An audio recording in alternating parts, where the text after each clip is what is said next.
Je suis dégoûté. Nouri Saïd a gâché ma soirée. Je suis vraiment, alors là, vraiment dégoûté. Bon sang, le match avait tellement bien commencé. Tout était parfait en première période. Et il a fallu qu'il ait sa mentalité de peureux. Oh, je suis dégoûté à un point que vous n'en avez vraiment pas conscience. Sincèrement, en terminant la première période, j'étais calmement posé, malgré le rythme soporifique des commentateurs de Canal. J'étais là, paisible. Et dès que la deuxième période a commencé, je vous assure, dès qu'il a procédé au premier, malgré que le Real mettait la pression, je me disais, Dortmund va trouver un moyen pour marquer. Calmos, calmos, ok. Mais dès qu'il a procédé au remplacement, dès qu'il a mis le défenseur, je me suis dit, c'est fini. Je vous assure, j'ai compris que Dortmund ne devait plus gagner ce match. Peut-être un match nul, mais plus gagner parce que tu joues contre l'une des équipes qui réalise le plus de remontada, qui marque le plus à la fin du match. Ton équipe ne mène que 2-0. Tu as plus de 40 minutes à récupérer, 40 ou 35 minutes à récupérer. Sauf si ton joueur déclare qu'il ne peut plus continuer suite à une blessure ou quelconque désagrément. Mais pourquoi tu fais rentrer un défenseur à 7 heures de jeu? C'est quoi le but? Qu'est-ce qu'il va apporter, bon sang? Il a mis plus de défenseurs. Et quelle est la différence que vous avez vue vraiment? C'est pas possible, Nouri Saïd. Tu mènes 2-0 et tu joues déjà la carte défensive alors qu'il y a plus d'une trentaine de minutes. Plus d'une quarantaine, pardon. C'est pas croyable. Et qu'est-ce qu'on a vu? Il procède au premier remplacement. 2 ou 3 minutes après, le Real marque le premier but. Oh. Mais Vinicius, bravo! Déjà, bravo à Mbappé parce que c'est lui qui bouleverse tout le match avec la première passe décisive à Rudiger. Rudiger est toujours là face aux Allemands, il est toujours là face au match important. Il oublie que c'est un Allemand, il oublie qu'il a joué dans ce club-là. Contre Dortmund, il marque toujours. Mais c'est quoi ton problème, Rudiger? C'est quoi? J'aurais vraiment souhaité que le Real puisse perdre ce match. Au minimum un match nul. Au minimum un match nul. Mais pas se faire ridiculiser comme ça. Vous avez déjà perdu la finale, ça ne vous suffit pas. Vous faites chicoter 5 buts alors que vous meniez 2-0. On est où? Bref, donc Mbappé qui réussit à faire marquer Rudiger, le Real revient. Et vous êtes au Santiago de Bernabéu. Il y a des monstres. Vraiment bravo, bravo, bravo à Vinicius. On se tait tous. Vinicius, top, top, top. La personne, je ne suis pas fan de la personne, du caractère de la personne, mais le joueur est trop fort. Il est très fort, ça il faut l'avouer. Il est très fort. Ça m'énerve même, il est très fort, il faut l'avouer.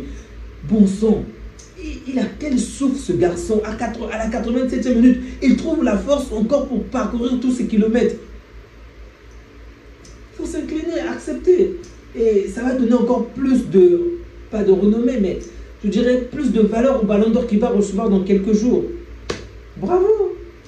Il n'y a rien à dire. Bravo Vinicius, bravo. Tu me tapes sur les nerfs d'une de ces manières, tu as gâché ma soirée. Mais bravo à toi. Bon sang. Le Real qui avait très bien commencé le match. Terne, incapable de faire le premier pas devant l'autre. Aucune vraiment cohésion du groupe. Individuellement nul. C'était un cocktail parfait. Et en deuxième période, je sais parce qu'Ancelotti les a dit, ils se sont mis à jouer comme des vrais joueurs. Oh, c'est pas croyable. Mais revenons sur la première période. C'est le moment où je me suis régalé, donc ne m'en voulez pas. C'était quoi ça, cette performance de cette première période? J'ai l'impression de voir le Paris Saint-Germain de 2 ou 3 années avant, où le Paris Saint-Germain devait jouer une période et la deuxième période. Donc, soit la première ou la deuxième.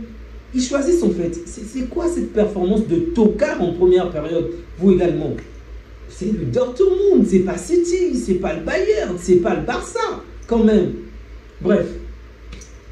Collectivement, le Real n'a pas existé en première période. Il y a eu de temps en temps de bonnes actions, mais la supériorité de l'équipe de Dortmund était largement méritée. Vraiment, il y avait un meilleur jeu de groupe, une meilleure cohésion. Même défensivement, il y avait de l'envie. On pouvait voir un attaquant laisser son poste pour aller contrer Vinicius. C'était beau, c'était beau. Et en deuxième période, je ne sais pas ce qu'ils ont fumé, ce qu'ils ont pris, Mais on a vu d'autres joueurs avec une autre mentalité. Si je peux féliciter peut-être Ancelotti d'un côté, parce que certainement, il a dû dire certaines choses pour que son équipe revienne avec une autre mentalité. Du côté de Saïd, je dois dire, je ne sais pas ce qu'il a dit à ses joueurs, mais il n'y avait plus cette envie d'aller de l'avant. C'est seulement lorsque le Real a repris le dessus, jusqu'à 3-2, qu'ils ont de nouveau essayé d'apporter quelque chose. Bon, jusqu'à 2-2 partout. Parce que lorsque le score sera de parité, 2 buts partout, il y aura encore là une très belle action. Et qu'est-ce qui va tout gâcher au poteau? Encore une fois, Courtois. Oh, ça fait plaisir. Lorsqu'on est supporter du Real, bien évidemment, d'avoir ce genre de gardien dans ce genre de situation. Mais ça donne des maux de tête à nous qui voulons voir le Real tomber. Ça donne des maux de tête, bon sang. Pour une fois, accepter de perdre face à un adversaire cohérent. Quoi, faut-il qu'on mette Lille? C'est pas croyable. Je suis tellement dégoûté. Ma soirée a été complètement gâchée. Que le Real puisse gagner dès le début du match, ok, pas de problème. Mais on m'a donné de l'espoir, on m'a donné de l'envie, on m'a donné de la joie. J'étais ravi. J'aurais dû dormir après la première période et apprendre juste demain comme le résultat parce que... Et de l'autre côté, tu regardes le match du Paris Saint-Germain, tu as des maux de tête parce que là également, une première période, bon, c'est l'inverse, quand même assez bonne, mais incapable de marquer. Quelle bande de tocards de l'autre côté également. Heureusement que ça se termine sur un score de parité. Mais c'est... Je vous assure que je manque des mots parce qu'il y a plus de la frustration, de la colère qu'autre chose en ce moment, vraiment. Mais il faut le dire également, le calme que Tchouaméni, le calme que Kamavinga apporte, waouh, c'est plaisant. Je répète, je ne veux pas sous-estimer Modric, c'est un bon joueur, il a la carrière, il a le ballon d'or, ok, bravo. Mais on sent la différence qu'en ce moment, que Modric est vraiment sur sa pente. Il a plus cette énergie, plus cette force. Il y a le talent qui est là. Même lorsqu'il perd la balle, l'adversaire contre. Au final, la balle se retrouve dans ses jambes. On ne sait par quel miracle, il a toujours la balle. Mais lorsque c'est Kamavinga, il y a cette aura-là. En fait, c'est comme si vous êtes rassuré que ça va bien se passer. Calmez-vous, ça ira bien. Calmez-vous. C'est vraiment l'aura. Et toujours des belles passes en avant, toujours le jeu en avant. Il ne revient pas en arrière comme certains joueurs. Non, c'est toujours en avant, en avant. C'est vraiment beau, vraiment, je vous assure. Il n'a pas marqué, il n'a pas fait le pas décisif, mais voir ses mouvements, voir la manière dont il vient pour contrer, tacler l'adversaire. En fait, c'est vraiment beau à voir Kamavinga jouer, défensivement comme offensivement. Évidemment, ça ne dépasse pas nos milieux du terrain. Quand même, soyons mesurés, mais c'est beau de le voir jouer, vraiment. C'est vraiment beau.